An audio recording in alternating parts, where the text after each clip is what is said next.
नमस्कार मंडळी, मी छाया आपलं सर्वांचं आपल्या आणखीन एका नवीन व्हिडिओमध्ये अगदी मनापासून स्वागत करते। तर आणखीन एका नवीन दिवसाची मस्त अशी सकाळ सकाळ सुरुवात झालेली आहे।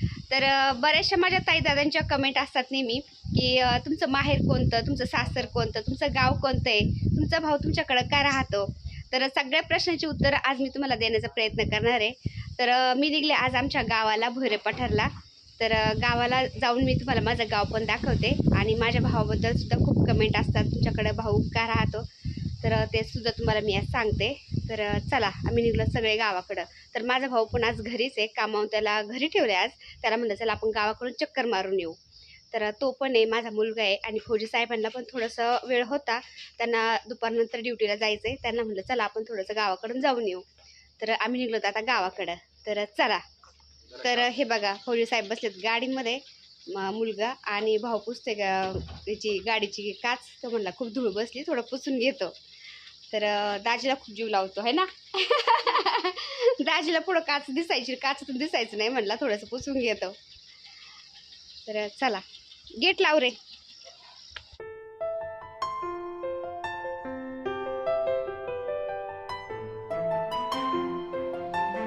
तर आज शेतात पण जायचं आहे ना तुम्हाला शेत दाखवण्यासाठी। तर शेताजवळच आमच्या एक मंदिर आहे देवीचं, तर तिथं जायचं आहे। फौजी साहेबांना म्हणलं एक नारळ घ्या। मग फौजी साहेबांनी मुलाला पाठवलं इथं दुकानात मला नारळ घ्यायला। तोपर्यंत मला बोगन वेल दिसला मस्त, तुम्ही बघू शकता। तर असं कुठं झाडं दिसले की मी झाडाची फांदी हमखास घेत असते लावण्यासाठी। तर एक बोगन वेलाची फांदी घेतली मी आणि नारळ घेऊन मग आम्ही निघलो तिथून। तर मुलगा आला नारळ घेऊन आणि तिथून निघलो आम्ही। तर मध्ये मिठाईचं दुकान होतं, मग मिठाईच्या दुकानात पण थांबलो। तर देवीसाठी प्रसाद घ्यावा म्हटलं, तर फौजी साहेबांनी प्रसाद पण घेतला आणि आम्हाला खाण्यासाठी चिप्स पण घेतले। तर इथं मिठाईचं दुकान आहे, इथं थांबवलं आम्हाला आणि ते गेले मिठाई घेण्यासाठी आतमध्ये। आता फौजी साहेब आले मिठाई, चिप्स आणि पाण्याची एक बाटली घेऊन आणि तिथून आम्ही निघलो मग पुढं। तर माझ्या भाची सुनाला एक झाड न्यायचं होतं। तर मला बऱ्याचशा ताईंच्या कमेंट आल्या होत्या की मी भाची सुनाचा आणि माझ्या नंदेचा एक व्हिडिओ टाकला होता, त्याला कमेंट आले होते की भाची सुनाला तुम्ही झाड दिलं नाही। तर फौजी साहेबांची आणि भाची सुनाची गेला ना हमेशा म्हणजे चेष्टा चालत राहती। तर ते तिला चिडवत राहतात, ती पण बोलत राहते, त्यांचं असं चालूच राहतं। तर काही ताईंना वाटलं की तिला झाड दिलं नाही असं तसं, तर चला म्हणलं आता जायचंच आहे। तर एक झाड घेऊन जावा तिला, एक नाही दोन नेते म्हणलं, आता गणपती जवळ आलेत ना। तर जास्वंदाच्या फुलाचं झाड नेते तिच्या दारामध्ये, मला जास्वंदाचं झाड दिसलं नाही, म्हणलं एक जास्वंदाचं झाड आणि एक मस्त गुलाबाच्या फुलाचं झाड घेऊन जाते तिला। तर या नर्सरीमध्ये मी थांबले घेण्यासाठी। तर तुम्ही बघू शकता म्हणजे गुलाबाला असे फुलं दिसत होते, गुलाबाचे झाडं भरपूर होते, पण त्याला असं म्हणजे कुठला कलर न्यायचा ते कळतच नव्हतं, कारण गुलाबाच्या झाडाला तिथं फुलंच नव्हते। मग याच नर्सरीच्या पलीकडून पण एक नर्सरी आहे, म्हणलं तिथं पाहावा असं फुल असलेलं मस्त झाड घेऊन जावा, नाहीतर त्याला फुल नाही, पाकळ्या नाही आणि निसर्ग काड्याचं झाड घेऊन जायचं ते चांगलं नाही वाटत। मग रोडच्या पलीकडून एक हायटेक नर्सरी आहे, मग तिथं थांबलो आम्ही। तर तिथं छान झाडं होते गुलाबाची, तुम्ही बघू शकता। मग एक पिवळ्या गुलाबाची कळी होती, त्याला पिवळ्या गुलाबाचं एक झाड घेतलं आणि एक जास्वंदीच्या फुलाचं झाड पण घेतलं। आता नर्सरीमधून झाडं घेतल्यानंतर आम्ही निघलो पुढं। तर बऱ्याचशा ताईंच्या कमेंट येत होत्या की तुमचं माहेर कोणतं, सासर कोणतं, तुमचं गाव कोणतं। तर माझं माहेर हे पिंपळगाव वाघा आहे। माझ्या म्हणजे जे सासर आहे ना भोरे पठार, त्याच्याच एक मध्ये डोंगर आहे फक्त, आणि डोंगराच्या पलीकडून पिंपळगाव वाघा आहे। तर तिथं माझं माहेर आहे। तर म्हणजे भोरेला जाताना रोड तिकून पण जातो आणि चासवरून पण जातो। तर म्हणलं पिंपळगावकडूनच जावं माझ्या माहेराकडून। तर तुम्हाला माझं पिंपळगाव वाघा माहेर पण दाखवते आज। तर हे बघा, ही खिंडीतून रस्ता जातो।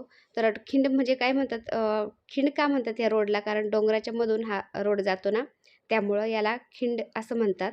तर पिंपळगावला माझं आईवडिलांचं घर नाही आहे, तुम्हाला लांबूनच दाखवते, हे माझं माहेर आहे। तर लहानपणापासून मी मामाच्या इथंच लहानची मोठे झाले, कारण माझे वडील हे खूप मंदबुद्धी होते, खूप म्हणजे मंद होते। तर त्यांना म्हणजे मुलं आहेत आपले किंवा मुलं काय असतात हे माहितीच नाही कधी। त्यांनी फक्त आम्हाला जन्म दिला, बाकी काहीच नाही। त्यांनी म्हणजे बापाचं कर्तव्य कुठलंच पार पाडलं नाही। माझी आई आम्हाला घेऊन मग मामाची इथं राहिली हमेशा। तर मामाची इथंच आम्ही लहानची मोठं झालो, त्यामुळे वडिलांचं काहीच नाही आम्हाला। तर माझी आई वारल्यानंतर 6 महिन्यांनीच लगेच वडील पण वारले होते। तर त्यांना वारलेलं पण आता 17-18 वर्ष झालेत, म्हणजे माझं लग्न झालं आणि वर्षातच वारले होते आई पण आणि वडील पण। तर हे बघा इथं खंडोबाचं मंदिर आहे पिंपळगाव वाघामधलं। तर मी लहान होते ना, माझी आई मला असं पायी घेऊन डोंगरावरून पिंपळगावला यायची। तर ह्या मंदिरामध्ये आम्ही दोघी थांबायचो, दर्शन घ्यायचो आणि मग घरी जायचो। तर असं आमचं पिंपळगाव वाघा गाव आहे। डोंगरातच आहे हे पण आणि या डोंगराच्या पलीकडून लगेच भोयरे पठार आहे. आता माझे वडील खूप मंदबुद्धी होते आणि मग माझी आई माझा भाऊ 2-3 वर्षाचा होईपर्यंत पिंपळगावमध्ये राहिली. त्यानंतर तिला त्रास द्यायला लागले आजी-आजोबा वारल्यानंतर. चुलते काके कोणकोणाचे असतात. त्यानंतर मग माझी आई मला म्हणजे माझा भाऊ होता, मी पोटातच होते. मग माझ्या भावाला घेऊन माझी आई मामाचीकडे गेली आणि मग माझा जन्मही मामाचीकडेच झाला भोयरे पठारला. तर आम्ही लहानचे मोठे हे भोयरे पठारमध्येच झालो. तर असं आमचं हे पिंपळगाव वाघा गाव आहे. तर घरच नाही तर घर काय दाखवायचं तुम्हाला आई-वडिलांचं. तर पिंपळगाव वाघाला लागूनच हिवरे बाजार आहे. तर आपण जाऊ हिवरे बाजारवरून भोयरे पठारला. तर तुम्ही बघू शकता आपलं आदर्श गाव आणि स्वच्छ गाव म्हणून ओळखलं जाणारं हे हिवरे बाजार आहे आणि त्याला लागूनच भोयरे पठार आहे. तर मध्ये खूप मोठं म्हणजे फॉरेस्ट आहे. ते पण मी तुम्हाला जाता जाता दाखवते आता. आता हिवरे बाजार आणि भोयरे पठारची जी शिव आहे ना, तर शिवावरच आमचं वावर आहे. तर 2 एकर शेत आहे आमचं तिथं पण. तर ते पण दाखवते मी तुम्हाला आणि तिथंच चाणकेचा डोंगर आहे फॉरेस्ट जवळच आमच्या शेताजवळ. तर तिथं देवीचं मंदिर पण आहे. तर तिथं पण जाऊ आपण.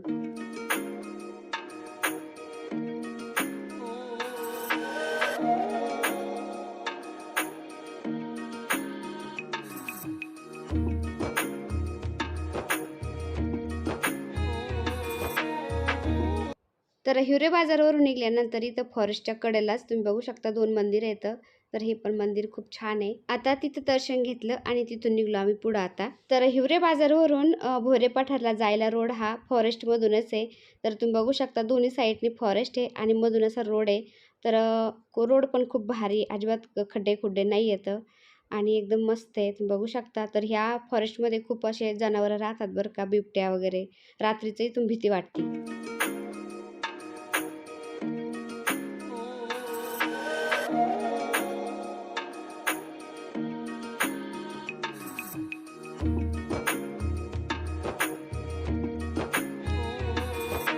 तर मंडळी तुम्ही बघू शकता हिवरे बाजारचं हे फॉरेस्ट संपलं आणि ही जी हिरवी पाटी लागली ना, तर पाटीच्या इकडं उजव्या बाजूलाच लगेच खाली माझं शेत आहे 2 एकर. तर ते पण मी तुम्हाला नंतर दाखवते.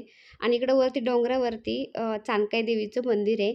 तर ते पण मी तुम्हाला दाखवते. आपण दर्शन पण घेऊन येऊ आणि थोडंसं निसर्गाचा आनंद पण घेऊन येऊ. तर चला.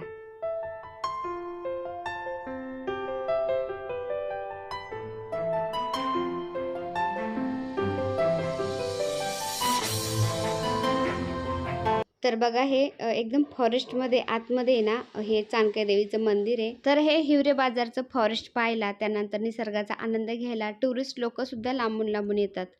तर इथं हे मंदिर आहे, खूप छान आहे. असं कंपाऊंड वगैरे आवाराला बनवलेलं आहे त्यांनी आणि त्यानंतर इथं म्हणजे सोलर सिस्टम पण लावलेली आहे लाईटीसाठी. त्यानंतर एक पाण्याचा म्हणजे नळ पण आहे. असं म्हणजे हापशा केलेला आहे पाण्यासाठी सोय. त्यानंतर जनावरांसाठी पण पाण्याची सोय केलेली इथं. तर माझा भाऊ काढतोय गाडीमधून प्रसाद वगैरे आणलेला आहे ना, ते काढतोय फोडण्यासाठी नारळ.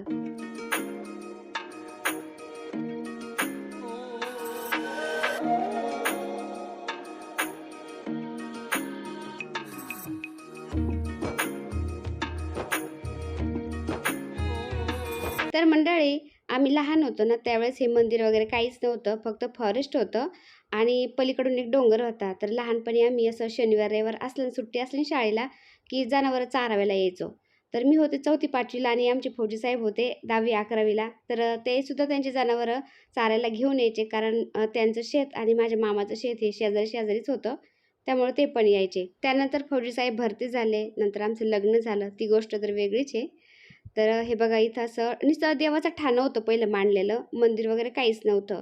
तर आता 8-10 वर्ष झाले मला वाटतं इथं मंदिर बांधलेलं.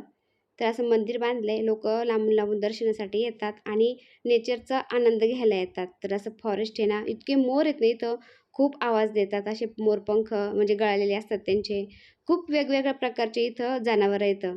तर आता अजून एक पॉइंट आहे पुढं, तिथं जाऊ आपण. जास्त आतमध्ये काही जाणार नाही कारण भीती वाटते. आम्ही लवकरच गेलो होतो. त्यामुळं काही जास्त लोकं पण नव्हते, म्हणजे कोणीच नव्हतं तिथं. सकाळ-सकाळ फक्त देवीची आरती करून फुलं वाहून लोकं गेलेले होते, कारण ताजे-ताजे फुलं वाहिलेले होते देवीला. तर हे बघा इथं असा एक व्ह्यू पॉइंट पण बांधलेला आहे. तर ह्या पॉइंटवर जर आलं ना, हिवरे बाजारचा सगळा खालचा व्ह्यू दिसायचा. पण आता इतके मोठाले झाडं झालेत ना, तुम्ही बघू शकता. खालचं काहीच नाही दिसत आता इथून. तर आम्ही लहान होतो इथं यायचो ना, तर असं काही बांधलेलं नव्हतं इथं, पण खूप मोठाले दगड होते. त्याच्यावरती उभं राहिलं की सगळीकडचा व्ह्यू दिसायचा. तर आता हे झाडं मोठाले झाले, तुम्ही बघू शकता. खालचं गाव तर अजिबात दिसेना झाले काही. तर काही दिसत नव्हतं. आम्ही असं म्हणजे थोडंसं थांबलो तिथं आणि 1-2 फोटो घेतले आणि निघालो मग मागं. तर इतके मोर ओरडत होते ना, खूप आवाज येत होता. असे क्याव क्याव ओरडतात. आभाळ इतकं आलेलं होतं ना, तर म्हटलं चला इथून निघा, नाहीतर एखादा बिबट्या निघाला ना व्हायचं काम. तर मग हे बघा मस्त वाटत होतं. मला तर निघून वाटत नव्हतं आणि भीती पण वाटत होती. तर मंडळी हे मंदिर आहे ना, मंदिराच्या खाली थोडं उतरलं की वरंगळातलाच लगेच रोडच्या कडेलाच भोरे पठार आणि हिवरे बाजारच्या शिवाला वावर आहे आमचं. शेत आहे 2 एकर. तर ते तिथं जाऊया आपण. तर चला.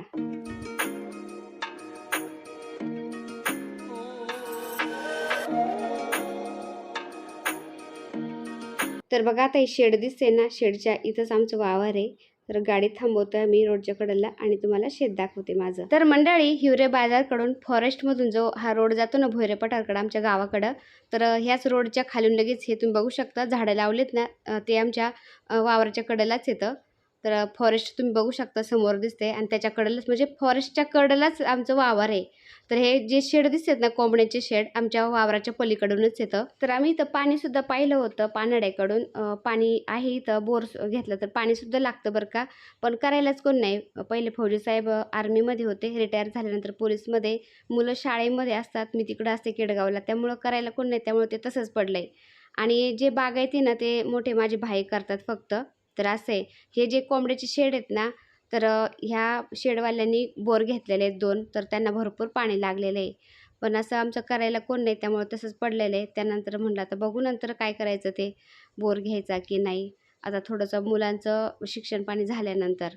तर असं आहे. तर तुम्ही बघू शकता आमचं गाव. तर भोरे पठार आमच्या गावाला का म्हणतात? कारण तुम्ही बघू शकता चहूबाजूनी सगळे डोंगर आहेत आणि खोलक्यामध्ये आमचं गाव आहे आणि आम्ही इथं जिथं उभं राहिलोत ना, ते असं पठार. त्या म्हणजे आमच्या वावरालाच पठार म्हणतात. तर असं भोरे पठार आमच्या गावाचं नाव आहे त्यामुळं. तर मंडळी जुन्या आठवणी ताज्या झाल्या. फौजी साहेब आणि मी इथं जनावरं चारायला यायचो. ते 11वीत 12वीत असताना आणि मी मला वाटतं 5वी 6वीत असताना. तर हे बघा. हा डोंगर म्हणजे फौजी साहेबांचा इथं वावर आणि त्यांचा हा डोंगर आहे. त्यांच्याच हद्दीमध्ये येतो आणि त्यानंतर हे बघा इकडं फौजी साहेबांचं वावर आणि त्या हे शेड दिसते ना त्याच्या पलीकडं माझ्या मामाचं वावर होतं. तर आम्ही म्हणजे इकडं आमचे पण जनावर मामाचे जनावर मी चारायला यायचे आणि फौजी साहेब पण इकडं चारायला यायचे. तर लहान असताना असं एकत्र यायचो आम्ही. पण असं काही म्हणजे ते मी पण लहान होते 5वी 6वीत ते आपले 11वी 12वीत होते. असं काय माहिती का आमचं लग्न होणार आहे पुढं. त्यानंतर आमचं जमलं, लग्न झालं असं आहे. तर ह्या रानामध्ये आम्ही भरपूर खेळायला होतो. दिवसभर जनावरं चारायचे हिरव्यागार ह्याच्यात आणि दिवसभर इकडेच राहायचं. संध्याकाळी जनावरं घरी घेऊन जायचं. तर असं शनिवार, रविवार सुट्टी असली ना, आम्ही रानात यायचो. तर असं आहे. इकडं आमचं भोयरे पठार गाव आणि इकडं बाजार हिवरे. तर चला आता माझं शेत पण तुम्हाला दाखवलं मी. तर चला आता आमच्या घरी. तुम्हाला माझं घर पण दाखवते गावातलं. मी म्हणजे लग्न झाल्यानंतर कुठं राहायचे. तर चला. बसले सगळे? अरे आवाज आहे ना.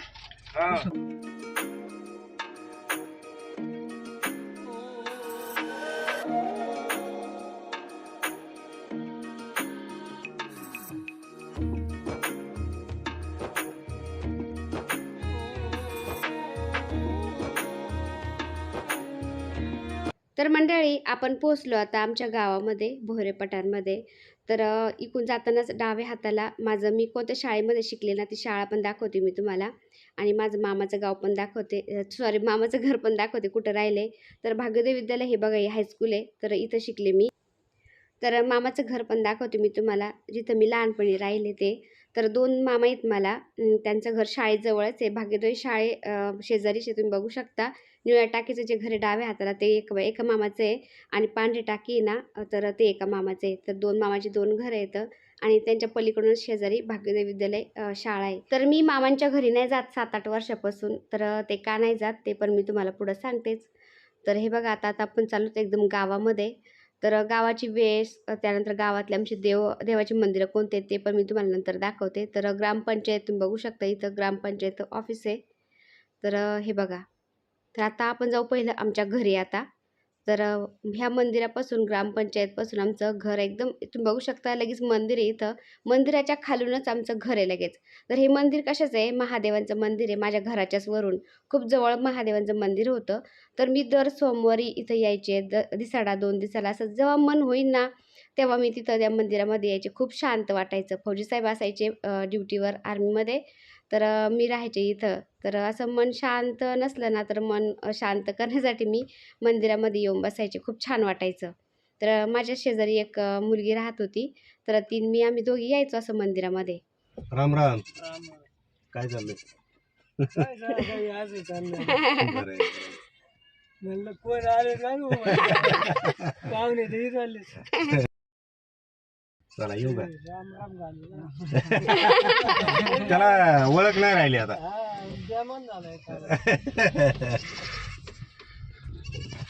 तर मंडळी हे बघा आता इथून आपल्याला राईटला वळायचं आहे आणि इथंच आपलं घर आहे. आता एकदम जवळ आहे, म्हणजे गावातच आमचं घर आहे, काही लांब नाही जास्त. माझ्या लग्नाच्या आधी फौजी साहेब, त्यांचे आई वडील म्हणजे माझे सासू सासरे, मोठे भाई जावा सगळे म्हणजे मिळून ते वाड्यामध्ये राहायचे. त्यानंतर मग जिथे आपले झाले वेगवेगळे झाले, तर फौजी साहेबांनी इथं जागा घेतली आणि इथं घर बांधलं. काय येणं झालं? हा वय चष्मा नाही लावला का मग? अच्छा येतो ना. लय दिवस झाले आता आलेलं. किरण आहे ना घरी? किरण आई झालं काय तोडलं रे? बुच बुच वाटतंय. लिंब तोडला नाही का? मग ते परत फुटले आता नाही का? कुठं है ना? त्या मुळापासून नाही तोडलेलं. हा त्याची मुळं जाळत तरी पण तो फुटलाय. कडीपत्ता आलाय परत. ते लिंब तुटला ना, त्याच्यामुळे ते झालं कडीपत्ता आणि ते सगळं तुटलं. सगळं तुटलंय. त्याच्या खाली गेलं. ही बाबा पण पाडली पण त्याच्यामुळेच नाही गेलं. बेलाचं झाड एवढं झालं? हा. बापरे बघा आता किती मोठं झालं. बेलाचं पाणी इतकं मोठं येतं. मी तर पहिल्याच बघितले. छोटले असतात है ना?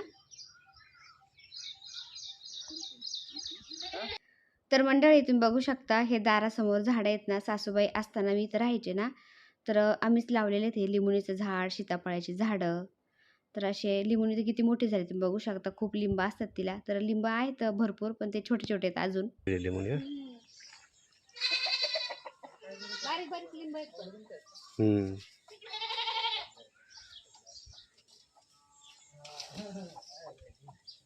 बारीक आहेत अजून कवळेतले. कडीपत्त्याची किती रोप आले तिथं.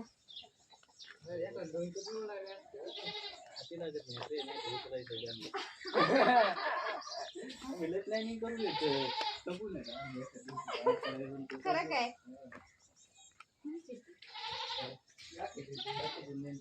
भारीच राव पण.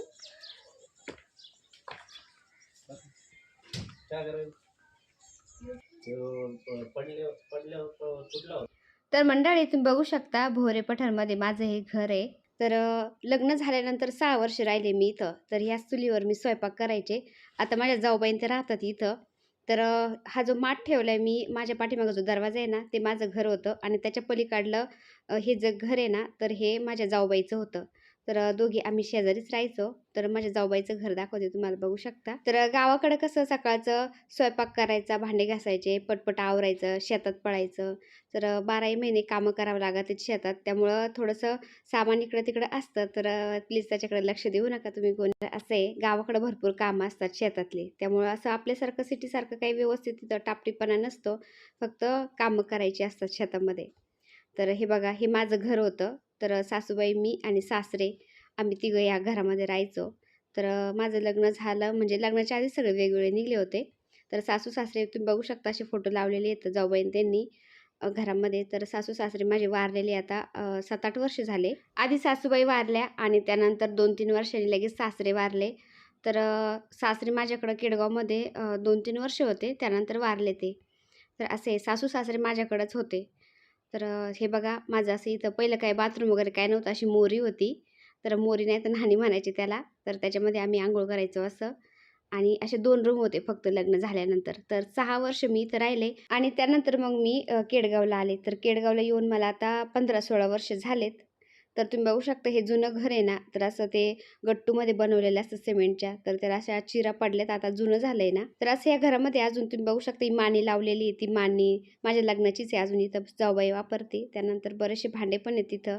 तर सासूबाई गेल्यानंतर ते तसेच ठेवलेले आहेत तिथं त्या घरामध्ये. आम्ही जत्रा खेत्राला गेलो ना, तर त्याच घरामध्ये राहतो. तर आमच्या गावचं हे भैरवनाथांचं मंदिर आहे, तुम्ही बघू शकता. खूप मोठं मंदिर आहे आणि खूप सत्व ह्या भैरवनाथांच्या मंदिराचं, भैरवनाथांचं. तर गावाकडं काही असा सप्ताह असला, कार्यक्रम असला, जत्रा खेत्रा असली तर असं आम्ही दर्शनासाठी आवर्जून येत राहतो. आणि हा ना खूप मोठा मंडप बनवला आहे. ह्या मंडपामध्ये ना असं लग्न कार्य होतात मोठाले. सप्ताह उभा राहतो, तर सप्ताहसुद्धा मंडपामध्ये होत राहतो. तर हे एकदम मोठाले बुरुज दिसत ना दोन्ही साईडनी 2.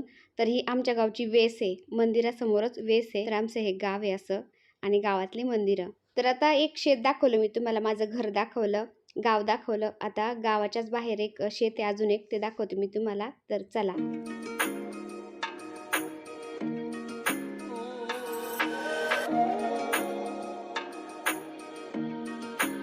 राम राम. काय म्हणते तब्येत? किरण कुठे? घरी आहे का? कामाला जातो का नाही? नाही का बरं? अरे देवा. तरी काय करावं त्याला राव, लय अवघड आहे. जाऊ दे, बरोबर सुधारते. आता का सुधारायचे? चला येऊ का?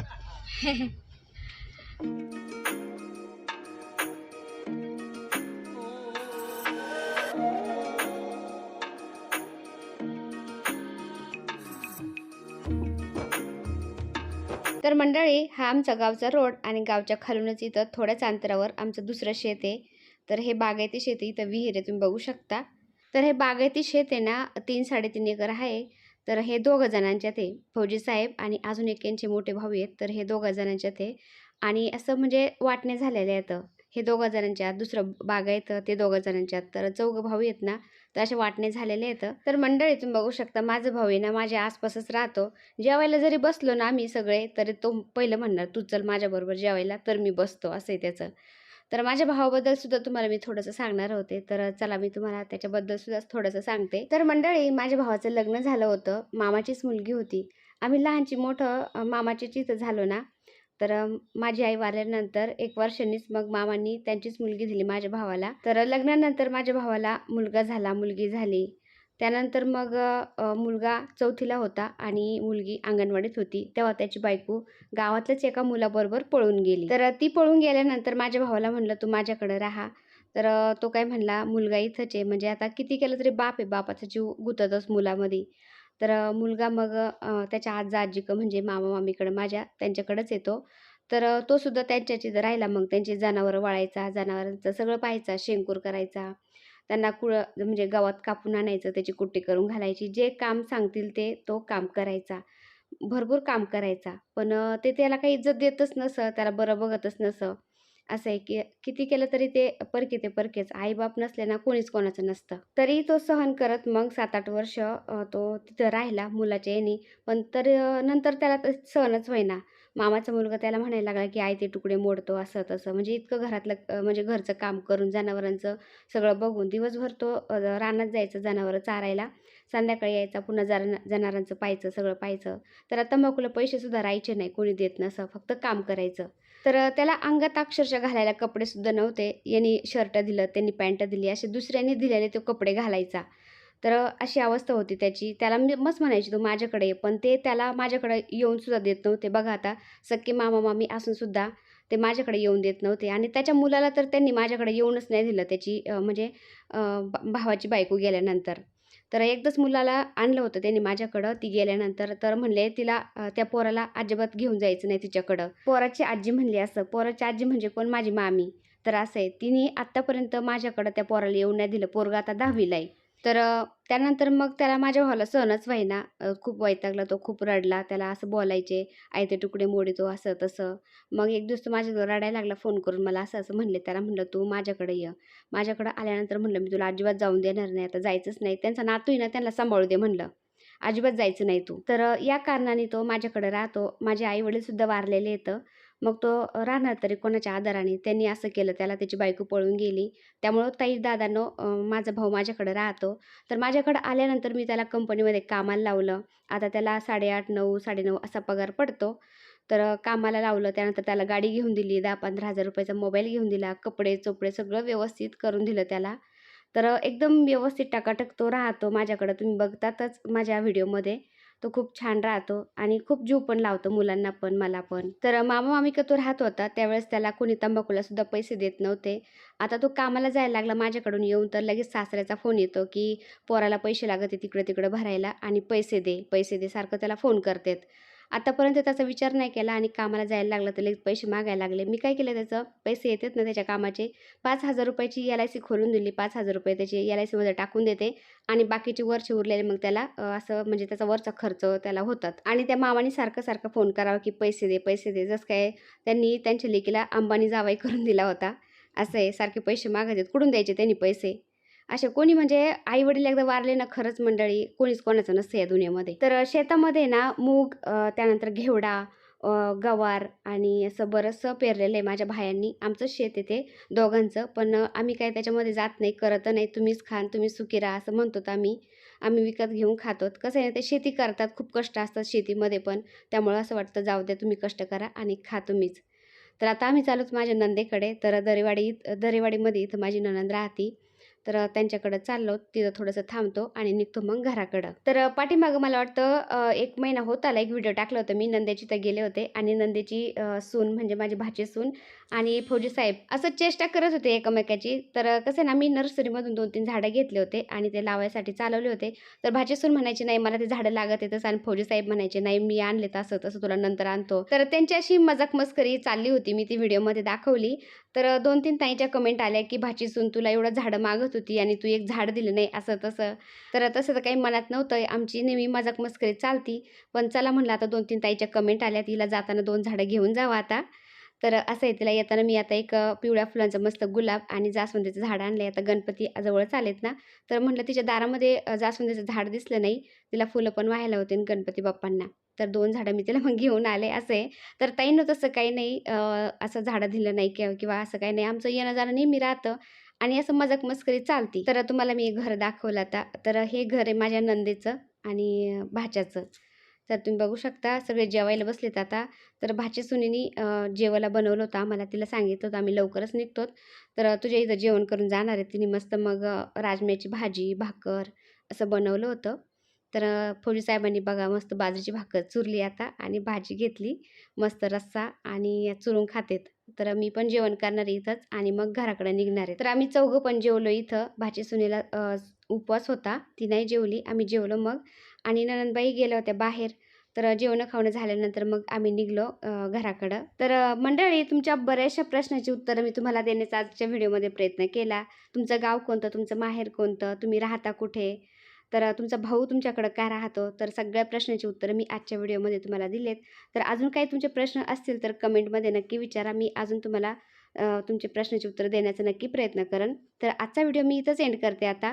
व्हिडिओ आवडला असेल तर एक लाईक नक्की करा. चॅनलवर नवीन असाल तर प्लीज आपल्या चॅनलला सबस्क्राईब पण करा.